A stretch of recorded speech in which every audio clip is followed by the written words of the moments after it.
Again, 21convention.com, Melbourne, Australia. I always want to say Florida, which is like the worst city in Florida.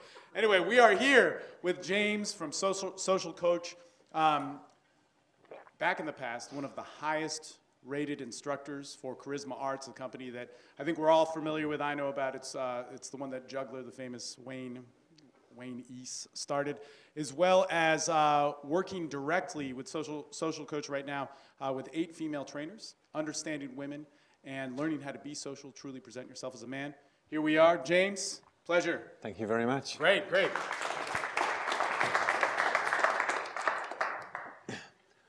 I've been doing this about 6.5 years, and one of the biggest epiphanies I had was when I was coaching a guy, and he was just finishing off his chartered accounting exams, and he had social skills. He was probably better than average looking. He was well dressed, and he was a really interesting guy. But my problem coaching him was whenever I asked him to do something he wasn't quite sure how to do, he sort of froze up and just, he does step 1, 2, 3 great, then he doesn't know step 4, he's like, and he freaks out. And then it hit me so hard. The sort of Western education system we have, we go to school and we try to pass tests. And what do you want to get in a test? You want to get an A, you want to get 100%. You don't want to make any mistakes. You've been taught at school not to make any mistakes. Now, if you take that philosophy to getting better with women, how do you think you're going to do? You're going to die. And probably the number one, so at the beginning of my journey, the number one thing I crossed was I realized, oh my God, I'm supposed to fail. When I fail, I actually learn something. And if I don't learn anything, I'm never going to improve. And the thing you'll find when you start to get better with women and you start to date, more and more beautiful women, more and more interesting women, more and more intelligent women, and dare I say, you start to see 2 or 3 girls at the same time and possibly even have threesomes, you fail more. You fail much more. And because the women see you as more confident, they test you harder. And, you start to fail a lot more. Does that make sense to you guys?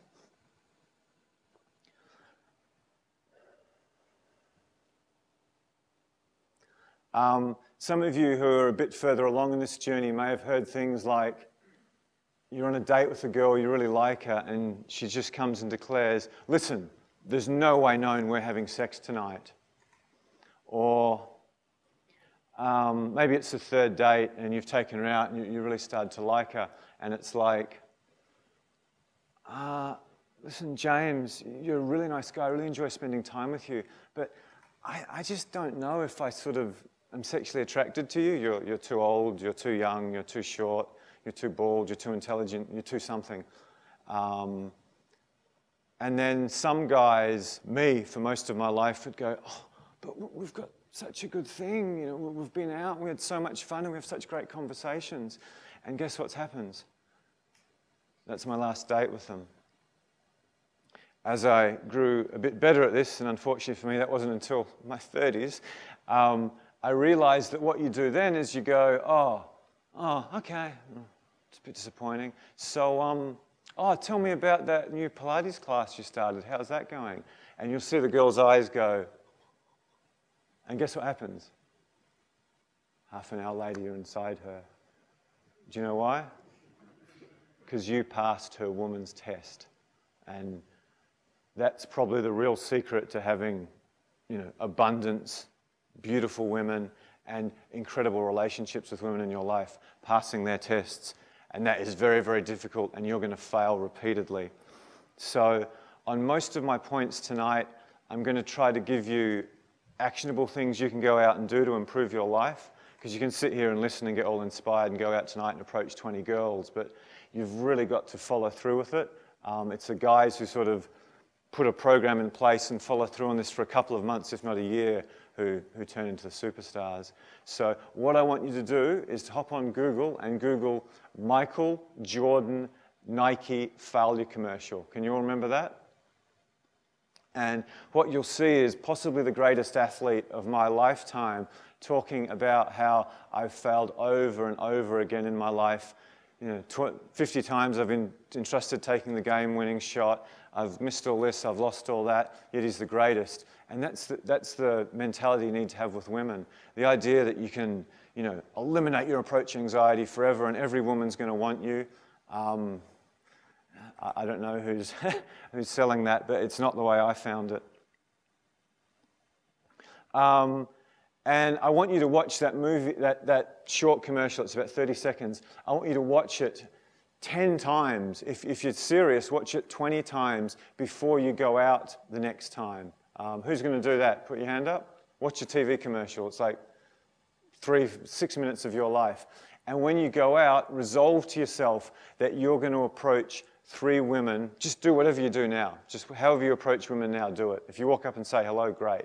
If you use some line, great, do that. But just approach 3 really beautiful women and see what happens.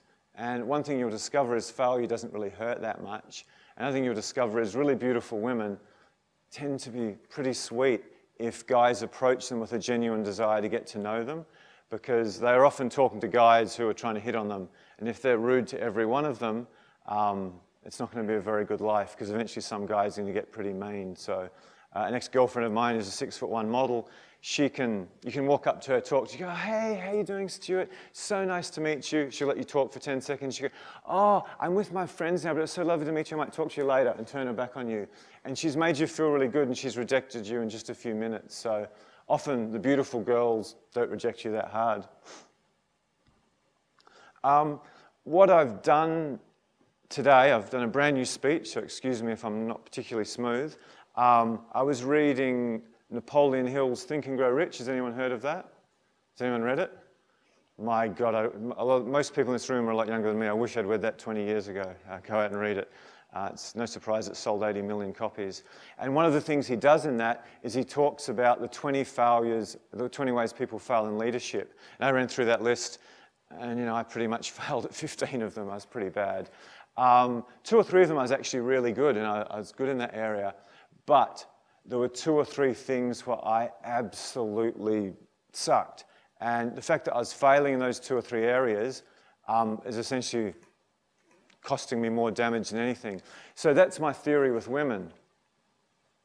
I believe most men fail with women because they go out and they make the same 1 or 2 mistakes over and over and over again. Can you guys relate to that? So I've made a list of 10 of the mistakes that I've seen guys consistently make over my, 6.5 years coaching. And I want you guys to hopefully write down everything that I say, and then pick which one or which 2 you think are really hurting you, then just focus most of your attention on that. Don't worry about all the other stuff, just focus on the 1 or 2 that's really holding you back. Okay, if I can introduce my head trainer, Rebecca. She's the boss of a team of 8 girl trainers who come in, and you get to approach them over and over again in our boot camps, and they teach you social skills. If you could sit down for a second. I try not to swear much, but anyway. You've got to let a girl know that you want to fuck her. You've got to let a girl know that you want to fuck her. Sometimes women don't know you want to have sex with them, particularly if you're quite a desirable guy. And even if they do, 95% of women don't want to be the S word. So you've got to let a girl know that you want to have sex with her. Brazilian and French guys have no problem whatsoever with this at all. They do it in the first few minutes. English-speaking guys, particularly highly educated ones, we're sort of too scared to ever do it. So this is roughly how you do it. You're sitting on a date, the conversation's going good, she's laughing at your bad jokes, you know they're bad, but she's still laughing. And what I'd like you to do is to start holding eye contact a lot longer than you usually would. Eye contact, eye contact, eye contact. And touching, touching, touching, touching. If the conversation's going really good, you should probably have your hands on her, pretty much all the time. Huge tip, when you're touching women, it's like patting a baby duck or something. They're so delicate. You barely touch them at all. It has to be so soft. So you're touching them in such a way that they can sort of feel the connection of your energy to theirs, but they barely even know you're touching them. Actually, it sounds geeky, but everyone practice on the guy beside them. Just touch the person beside you's hand and touch it as lightly as you possibly can. Nothing like a bit of audience interaction. This is a crucially important skill because lots of people tell you to go out and touch, but if you go up, like if it was my, I know Damien, if I see Damien at a bar, I'm like, hey, how you doing, man? How you doing, man? And he's like a bodybuilder, boxer build. It doesn't even worry him. If I go up and do that to Rebecca, hey, how you doing, buddy? How you doing, buddy? She doesn't like it so much. And I was probably as aggressive with Damien, you've got fantastic shoulders, man, as I was with Rebecca. So yeah, you touch women very, very delicately. Again, I always think of patting a baby duck. And once you learn that skill, you can keep your hand on them for ages and ages and ages. I'm jumping ahead here, but one of my favorite quotes about succeeding at dating comes from a great 80s philosopher by the name of Mike Tyson. And he looked into the camera, and I'm not going to do a Mike Tyson imitation, and said, boxing is not about strength, speed, and skill. He says, boxing is all about spirituality. And it hit me. I'm like, what? And his claim, and I'm not going to argue with him, was that he won the fight in the stare down. He never lost a stare down until later in his career. And if you look at the greatest boxer of all time, Muhammad Ali, I mean, he's one of the most spiritual people I know of who's famous. So anyway, back to you're on a date with a girl, and so you're touching her. Now, the big trick, I believe, is when you look her in the eyes and shut up. I'm going to do this in front of 40 guys, and it's probably not going to be very good, but we'll try. And then you drop your eyes down to her lips for about 5 seconds, and then you move back up to her eyes. Did you all get that? So, eyes, 10 seconds, no talking, slowly down to her lips. And when you're doing this, don't think, man, I want to fuck her. Think, oh my God, she's so beautiful. And there'll be some sort of spiritual energy connection that will happen, and the girl will feel that. And if you've done that, can you just explain to the guys what a woman feels in that situation if a guy does it correctly? Oh, I mean, that's the zing, that's the chemistry that all like romance novels and rom-coms, that's what it's all about. So, I don't know, I mean, you get the message. And the message is? You're obviously attracted and you'd like to sleep with me in the not too distant future. That you want to sleep, you want to fuck the girl, that's the message. So yeah, eye contact, down to lips. Okay, can everyone, if you're watching at home, do this with the person beside you. Can everyone interlock fingers with their next door neighbour like that? Please? It'll get you more sex, I promise.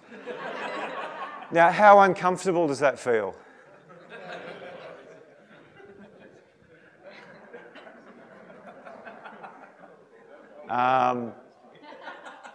Now, if a girl's not drunk and she's not some crazy party girl, if she lets you interlock fingers like that, this might be my kiss test. It's not an absolute guaranteed certainty, but it's pretty likely that you're doing well because it's just not comfortable. You don't want to do this with a girl that you're not intimate with. I did some salsa at one stage, and there were some attractive girls there, but I had to interlock fingers with girls I wasn't attracted to, and it wasn't much fun. So it's quite a thing to interlock fingers like that. And another, probably one of the greatest lessons I got in my entire girl life, I was at an ashram in India, and I met these girls, and they taught me one of the simplest lessons of my life, but one of the most powerful. Can I borrow you, Rebecca? Let me teach you how to hug. So actually, I might turn you around.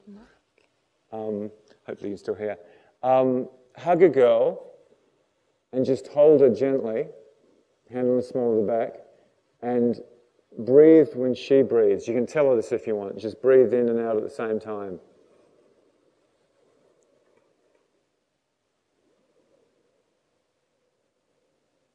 I don't know, like we're both starting to relax doing this just after a few minutes. And in the seduction community, thanks, there's all these incredible ways to get a girl into bed. That's the best. It's so good. I could tell you story after story after story how I met a girl in a bookstore and had her in bed within 50 minutes. And it's because of that. I go, oh, I'll teach you this thing I learned in India. And I do that, and it produces some, I don't even know what you call it, some spiritual connection, some chemistry that could take 3 or 4 dates. And that's not all. You should see what the first night sex is like. It is out of this world, because there's this chemistry between you like you've already been together 3 or 4 times. So yeah, you have to let a girl know that you want to fuck her. Very, very important. It's not just that you get more sex, it saves you so much time. How many of you have been on like 4 or 5 dates with a girl and then it just went nowhere? How much time does that take? How many of you know that on the first 2 dates with that girl, she was probably very keen to sleep with you and she decided before the date that she was going to sleep with you, but you just didn't take any action. So she might have been attracted to you initially. It saves so much time in your life. So let a girl know that you have a sexual interest in her by the 3 methods I've shown you and see what happens. Next time you're in a bar and you're having a good conversation with a girl, 5-10 minutes in, try what I just showed you. Look her in the eyes, hold eye contact, drop down to the lips, and look back up to the eyes. Try that and see what happens. I've done that many times. I've done nothing else. I've touched the girl on the arm, and I've done that thing. And oftentimes the girl starts trying to initiate sex herself, which is wonderful. And if you guys have a date in the next few weeks, swear to God you're going to practice it within the first half hour. As soon as the conversation gets good, practice that and see what happens. This is really, really powerful. Remember what the great philosopher Mike Tyson said, quoting Mike Tyson, getting better with women, meeting them, approaching them, dating them, sleeping with them so that they remember you for the rest of their lives. It's all about spirituality. It's about an exchange of energy.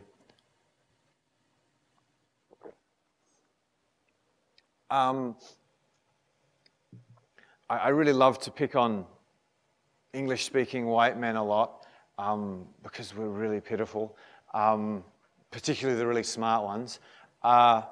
Some of the best lessons I've had in my life were guys from guys from Brazil or France.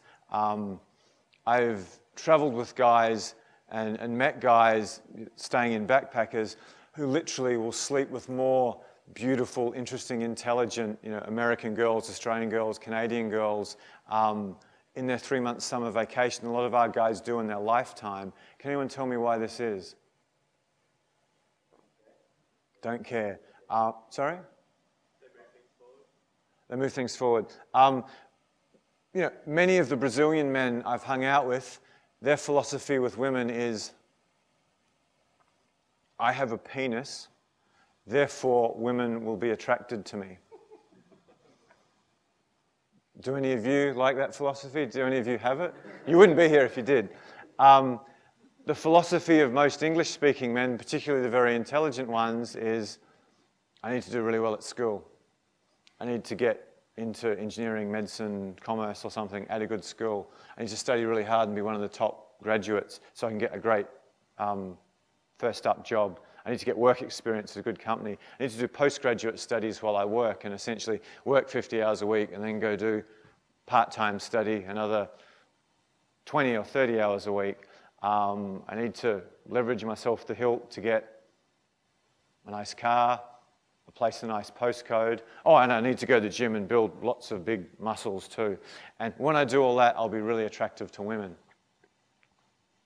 So while the Brazilian guy, when he's 14, he's sitting around with his buddies studying to become a master of pussy administration.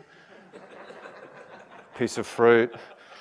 Hey, how'd you do that with that girl? Yeah, oh, she came like a motherfucker, man. Yeah.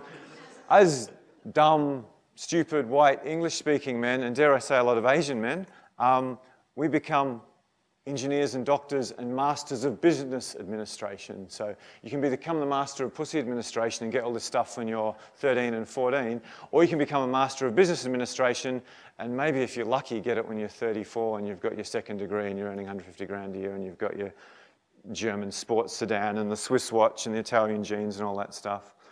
So if I go to borrow Rebecca again. So the first thing was English-speaking guys, we're scared of making mistakes. The second thing is we don't let a girl know that we want to sleep with her. And the third, oh my God, is my phone off? And the third thing we do is we don't lead. So, just wonder how this is for the camera. I'm standing over here with my buddy, and I see an attractive girl, and she looks at me and looks away, and I look back. This is what you should do. Very few of us do. Note, this is an invited approach, it's not a cold approach. So it's your job to walk over and shake her hand. It's your job to touch her on the side of the arm. It's your job to meet her friend and make a good impression on her friend. There's no way known she's going near you if you don't get the friend's approval. It's your job to start a good conversation. It's your job to find out what her hobbies and interests are. It's your job to find out how they know each other, how did they get there. It's your job, this is absolute gold, please write this down and do it. Touch a woman on the small of the back, like I showed you before. The women feel like they're being led, and again, there's a very, it's just this exchange of energy. A lot of times they don't even know that you're doing it if you do it correctly. It's your job to touch her on the small of the back. It's your job to find out what her week looks like. Where does she live in relation to you? Is she drinking? Is her friend drinking? How's she getting home? What are her plans for tomorrow? Is this a girl who's likely to go home with a man tonight? Or is she going to the church tomorrow and you'll be lucky to nail her by the 5th date after meeting her parents? You've got to know all these things. It's your job to make a good enough impression on the friend that you can maybe angle the girl away and angle her friend away so that they're back to back, so you can actually build some rapport with her without the friend looking over going, what's happening with him? What's happening with him? What's happening with him? And it's basically your job to get on a date, and it's your job to plan the date, as I'll talk about later. And it's your job to do all these things, and it's your job to play the chess game that is trying to get a woman into bed. Do you guys see that? And if you can do an adequate job, thank you, of just some of these things, yeah, and you're an English-speaking guy and you've just got one or two things going for you, your life with women will just go crazy because most guys just don't do anything.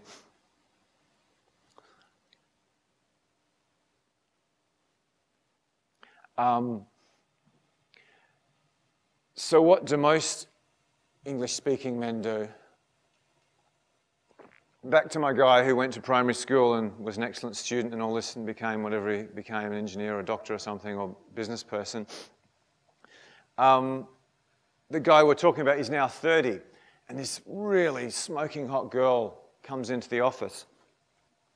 And she's stacked like this, and she's like 10 years younger than him. And man, she's hot. And he talks to her a bit when he's going out to lunch, and then at the office Christmas party, something happens, and he sleeps with her. And she's the hottest girl he's ever slept with. And they keep dating. And you know, for the first 2 or 3 months, it's good, and then it sort of starts to go downhill. She starts nagging him and annoying him. But he's working really hard. He's still finishing off his postgraduate studies. So he just keeps dating her because you know, she's hot, and he wants to have someone to have sex with.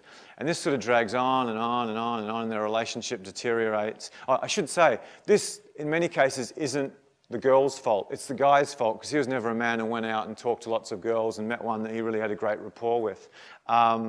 So they're dating and dating and dating, and about 3 or 4 years later, she starts to nag him. Let's get married, let's get married, let's get married, let's get married. Because remember, when he met her, she was 24 and smoking. She's getting a little bit older now, and most of her friends are getting married. She's going, oh, I better go before I'm 30, otherwise. So she's starting to nag and nag and nag and nag. And he's so busy, and he's so stressed, and she's nagging so much, and a couple of his mates are getting married, and they're going to weddings all the time, so he's like, oh, what the hell, whatever.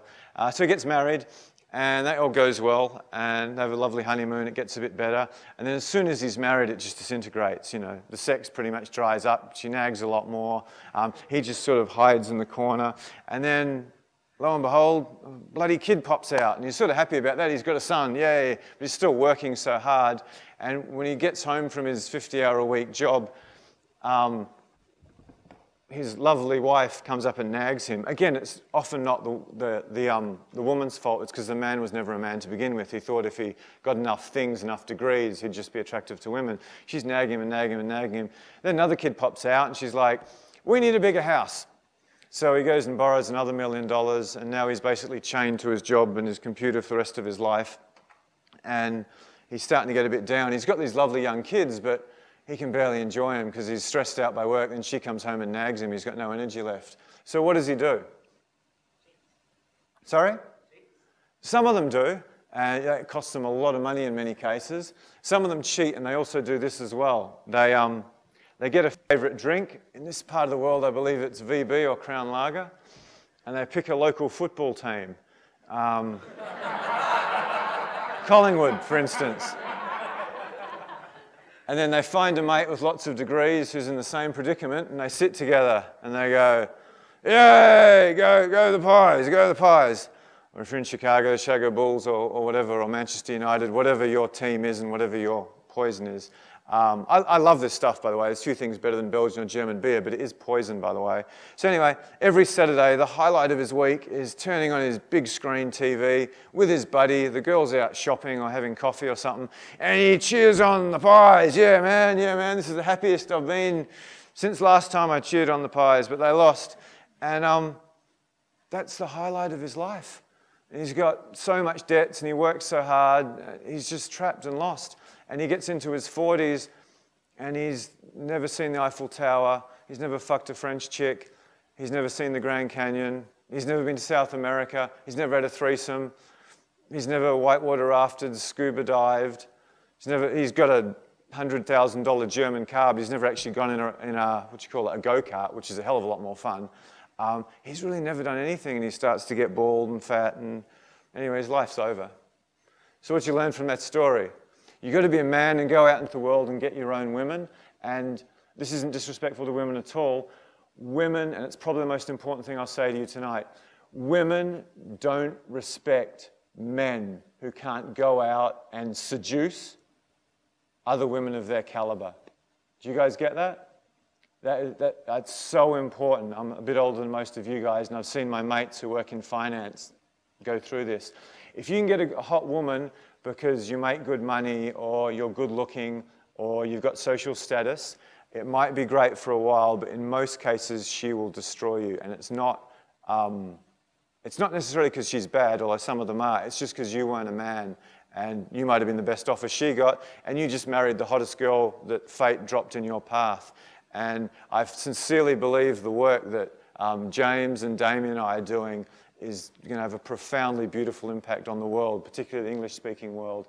Because go to, what's it here, Turak. Go to Turak or the Upper East Side or you know, the better parts of LA. That's the story of so many men who are smart and, you know, successful. Anyway, where were we? I got carried away with my story.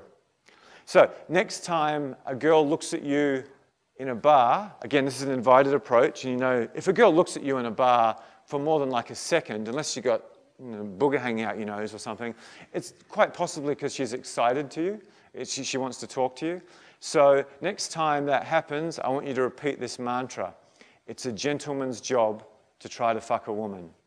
It's a gentleman's job to try to fuck a woman. And most women, they just don't want to be responsible for sex. They want a real man to sweep them off their feet in the moment.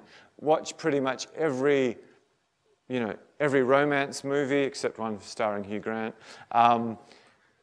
Every romance novel, it's all about some dashing guy, possibly a guy who's slept with lots of other women, who sweeps her off her feet. So they don't want, you know, you've got to take action, you've got to take action.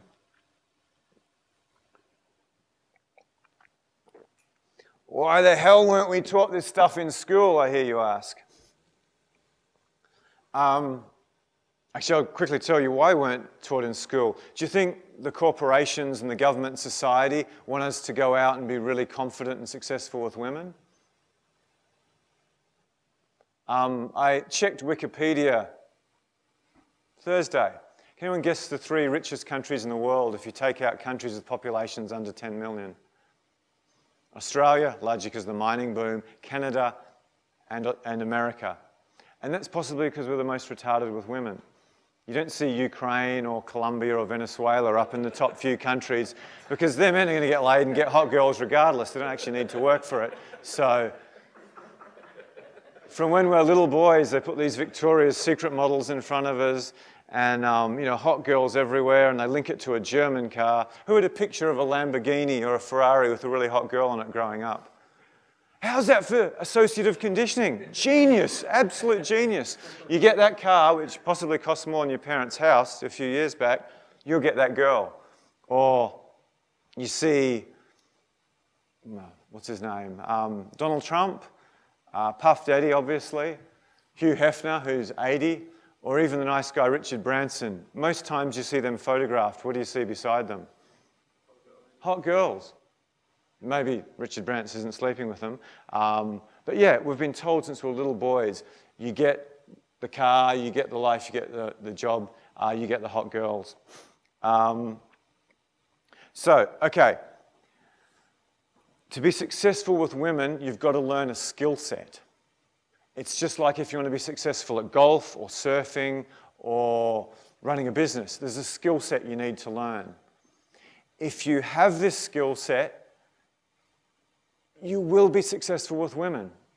I mean, you can be massively successful with women. If you don't have this skill set, you'll never be successful with women. And even if, because of what you are or what you do, you get a good woman, she's probably going to make you so miserable you wish you didn't have her.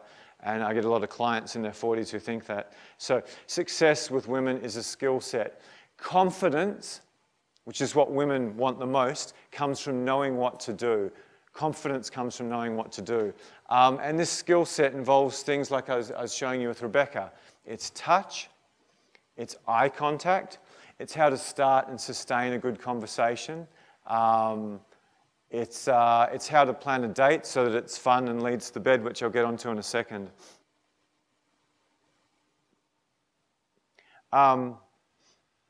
Because of all the things I've talked about tonight, it's so easy, once you get these skills and you apply them, to beat the vast majority of other men in America, Australia, Canada, and the United Kingdom. Because most of us don't approach women. Even if a girl looks at us and stares at us and waves, we still don't approach women. If we ever do, we're drunk. And a lot of us, compared to certainly European men, don't dress that well. And a lot of us are just obsessed with work. It's really easy if you just take a few steps to get really good at this.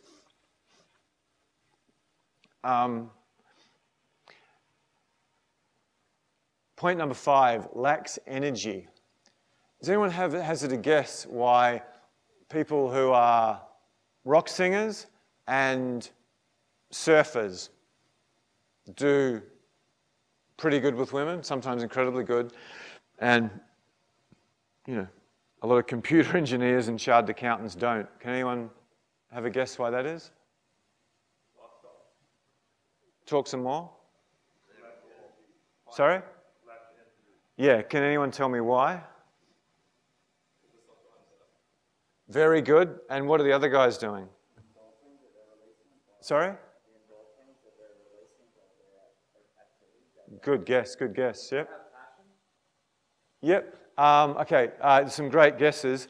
My belief, and maybe I've spent too much time meditating in India, but my belief is when someone's lead singer of a rock band, you got all these guys supporting you and you got all these people cheering you on, you're picking up a tiny little bit of all their energy.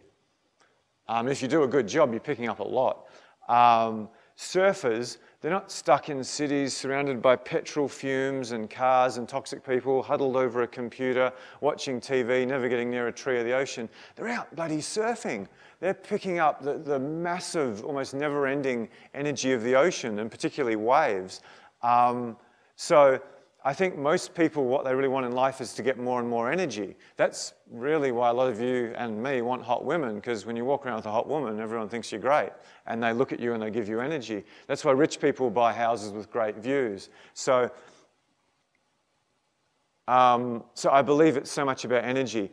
In my opinion, success with women comes down to two things.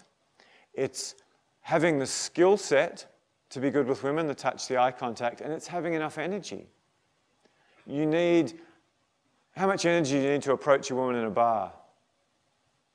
Mountains, just to even get started. Even to approach her in a bookstore, you need a little bit. How much energy do you need to do to start a good conversation? How much energy do you need to ride over, uncomfortable moments, which is a huge part of being successful with women? How much energy do you need the first time you lead her back to your house and into your bedroom? I mean, you're going to be absolutely throwing energy on her like crazy. So at every stage of getting better with women, it's really about energy. How many of you have a mate with a big smile and lots of energy who's not very good looking, who's not very bright, who's not very anything, who gets lots of women? Yeah, whereas you've got an IQ of 120 and you huddle over a computer and you have most of your sex while you're on the computer, which is pretty sad. Anyway, I should say, I was worse than anyone. I was the biggest retard when it came to women on the planet, and I'll take you on. I was essentially a virgin until I was 31. I had 3 minutes of sex when I was 27, and that was like a mercy fuck, because the girl had the choice between sleeping on the floor and being the third wheel with a friend of mine who was sleeping with her friend, or coming to my queen-size bed in an okay apartment and sleeping with me. I think on the third night, I was so scared the first time I had it, I managed to sort of get it up for about 3 minutes. And when I mean up, I mean sort of like that. It wasn't like anything impressive. And I think I just touched her nipples when I came. So that was my first sexual experience at 27. And it was another 4 years until I had a second one. So, but ironically, I wasn't a superstar, but I had a great job. I had a good income. I had big muscles. I was good at sport. Well, I'm really skinny, but I had big muscles then.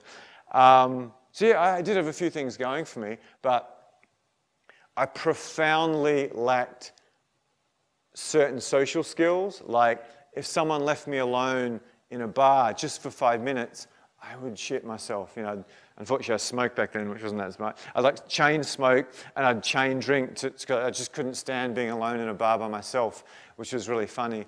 And there was so many very, very simple things about women I just didn't get. So to get better with women, you do need to have a certain understanding of women. And I was so bad socially that I was okay at public speaking because it was part of my job. I could do a presentation to, in some cases over 1,000 people on a topic I knew, and I wouldn't really be nervous at all. But before the presentation started, if I had to go around and meet people before the presentation, guess what I'd do? I'd run to the bathroom and hide. I'd sit there on the toilet, hoping no one came to get me to talk to people. I had no problem going out to give a presentation, but to just walk up to someone and say hello, I was terrified. A lot of you are looking at me like you don't believe me, but I promise you it's true. So lacks energy. Can anyone guess what I think is the #1 cause of approach anxiety, certainly for most of my clients? Very good guess. Not quite. That's big too. You do need to know what to do, otherwise you'll probably get rejected a lot. But if you don't know what to do and you just walk up and say, hello, I'm whatever your name is, with a bit of energy, you'll be surprised how many girls will actually talk to you, particularly if you dress okay. I think the #1 cause of approach anxiety is computers. Can anyone relate to that? Great.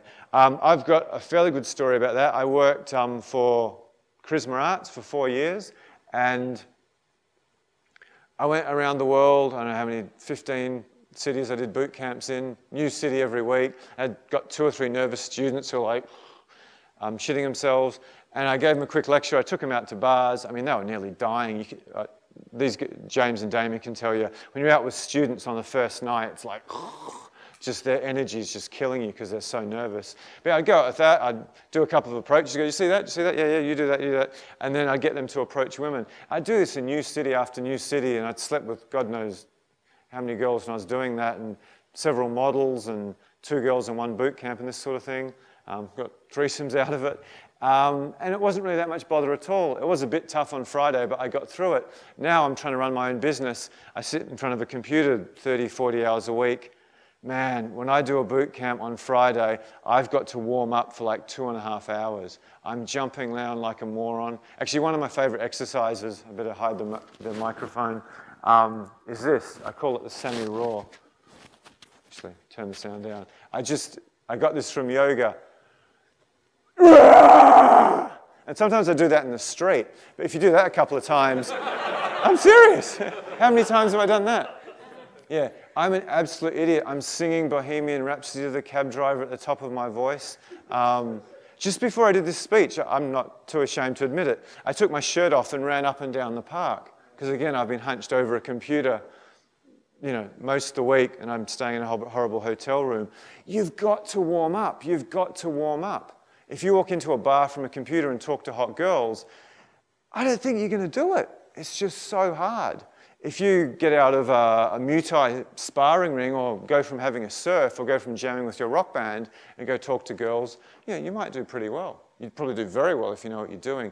You have to separate computer time from approaching time and socializing time.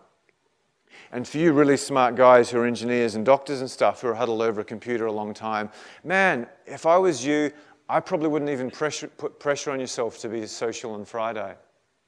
I'd work your 5-day week, and if you want to go out on Friday, just go out with your mates and have a few beers. And if there's opportunities and you feel okay, take them. But don't beat yourself up after working a week on a computer if you can't approach girls, because I can't. There's no way I could. I may be able to, but I would really struggle. However, if I take said day off and I do something fun and athletic, and particularly getting into nature, it's quite easy for me. So yeah, do not try to mix computers and left brain thinking with socializing and seduction, because it makes it very, very hard for you. In terms of to-dos for that, I've already mentioned quite a few of them. Lots of clients are stockbrokers, guys who work in Palo Alto. I've said, buy an old Nokia. You are banned from your shiny new iPhone 5 on Saturdays. I don't want you to touch any screen over the weekend. No TV, no computers, no your iPhone. And in many cases, it doesn't have as much electromagnetic energy, but because you're concentrating your energy on such a small space, it's probably worse. Socializing is this.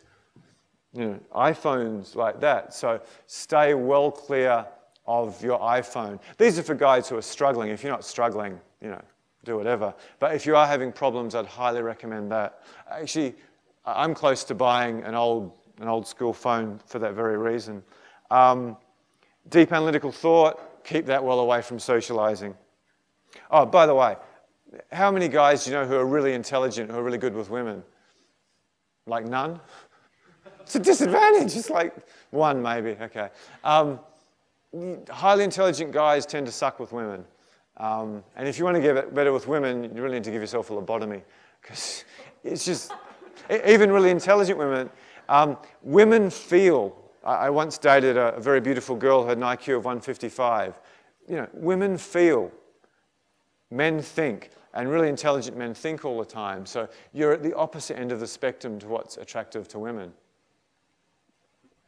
These Brazilian guys are coming over here, they can barely speak a word of English, they've got no money in their pockets, and they're getting so many girls not being able to speak. And it's not because they're intelligent, it's because they take action, they've got lots of energy.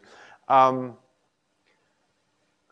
got to be careful with this. If you've got toxic friends, ditch them or minimize your exposure to them, because, who here has gone out approaching girls with a guy who's negative, who talks game all the time?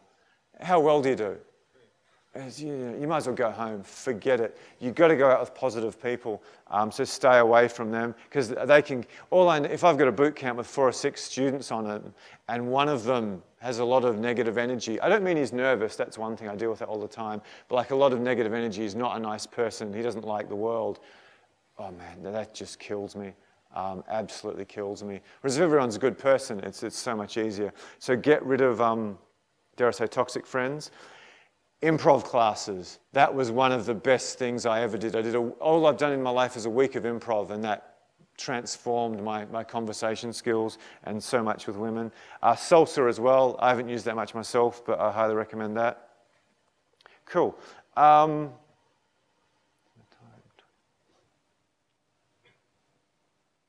other thing is they're scared of beautiful women, point 6.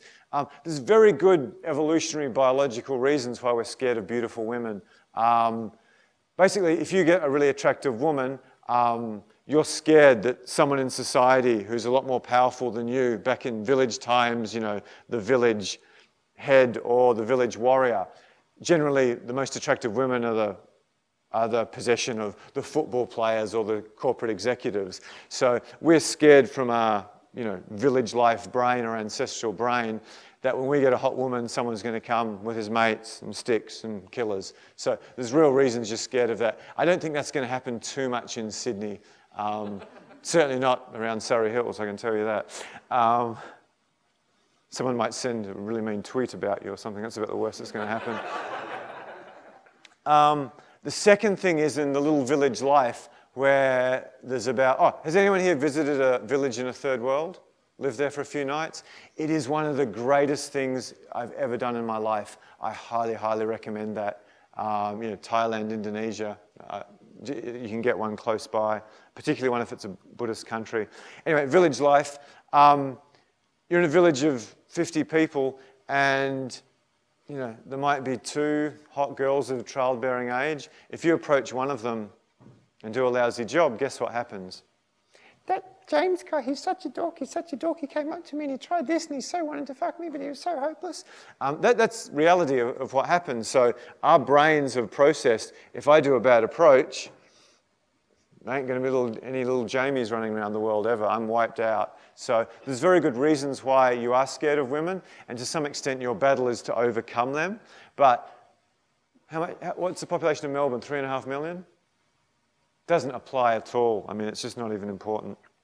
Okay, if you're scared of beautiful women, I would highly, highly recommend. I used to say, if you want to have sex with 10s, first, wherever you start, date of 6, then date of 7, then date of 8, then date of 9, then date of 10, roughly. Now what I say is make friends with a 10. It's almost near, unless she's really close to your social group, it's nearly impossible to actually have a 10 as your girlfriend unless you really, really, really understand women. Maybe if you're a cocaine dealer, but he probably really understands women. It's nearly impossible. So you've got to find the quickest way to get that knowledge. And, you know, us guys can certainly help you, but just make friends with a really, really beautiful woman and you'll learn so much because they grow breasts when they're, whatever it is, 14, and they just walk around on this red carpet. It's the strangest thing ever, and all these wonderful things happen to them. And you know, they might achieve in study or law or sport, but no one cares because they're just hot. So it must be really hard for beautiful women because it's just such a weird life. All these things are just given to you for no reason at all. If you're a professional athlete or something, you've worked really hard before you get onto that red carpet. Whereas she just grew breasts one summer and suddenly. And yeah, the psychology of beautiful women is absolutely fascinating. But yeah, make friends with a beautiful woman. Okay. A lot of guys go out and they go out to bars and they plan exactly what they're going to say to women. I'm not a big fan of that. What I am a fan of is planning your dates. If you're quite good already and you want to get dramatically better with women, the number one thing you can do is plan your dates, which I might call logistics. Does anyone want to pick a city? You can pick it. New York, Sydney, Thailand, India, Melbourne. New York. I was living in New York for a while, and I had an apartment, a bedroom on the Lower East Side. And one time I was doing acting there, another time I was there with two or three other times I was there with Charisma Arts. And I met quite a few girls through boot camps and this sort of thing. And every girl I met, I took her to the same place. It was this really funky cafe where everyone had pierced piercings and tattoos, and I sort of walked in there with a Ralph Lauren polo shirt. I was completely out of water.